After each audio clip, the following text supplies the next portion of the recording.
और यह शुरुआत करते हैं। आप बता दें, प्रधानमंत्री नरेंद्र मोदी ने राष्ट्रीय स्तर के नारी शक्ति वंदन सम्मेलन में आज हिस्सा लिया। उन्होंने इस अवसर पर सभा को संबोधित भी किया। कार्यक्रम के विभिन्न क्षेत्रों की प्रख्यात हस्तियां और उपलब्धि हासिल करने वाली महिलाओं ने भी इस दौरान हिस्सा लिया।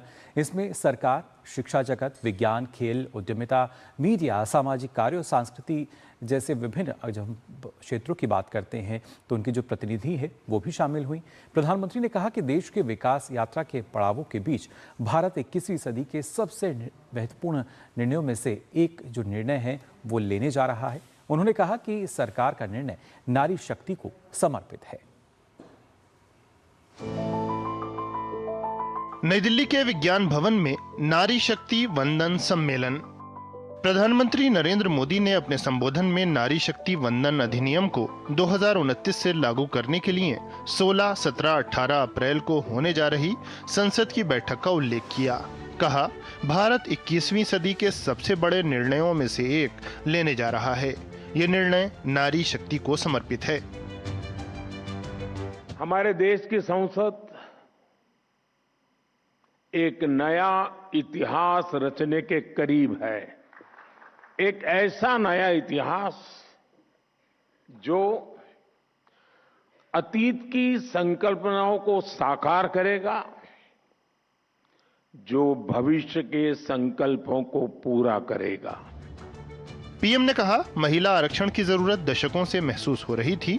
2023 में ऐतिहासिक नारी शक्ति वंदन अधिनियम सर्वसम्मति से पारित हुआ।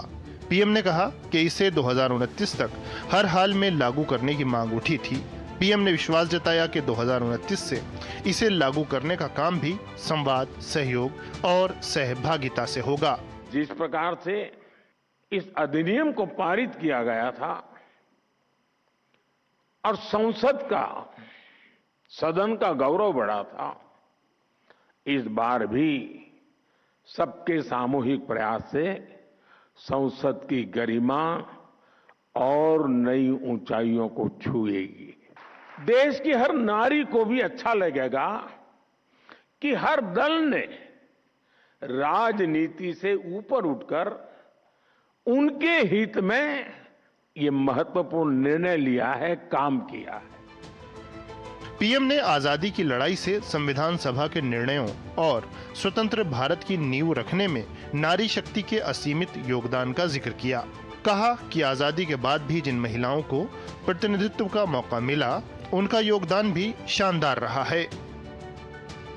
बीते कुछ दिनों से देश भर में महिलाएं मुखर होकर इस विषय पर बात कर रही है। व्यापक रूप से एक डिबेट चल रहा है और लोकतंत्र की एक बहुत बड़ी ताकत है।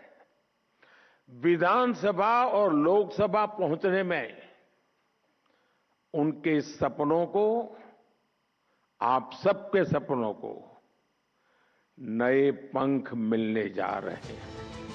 पीएम का संदेश साफ था।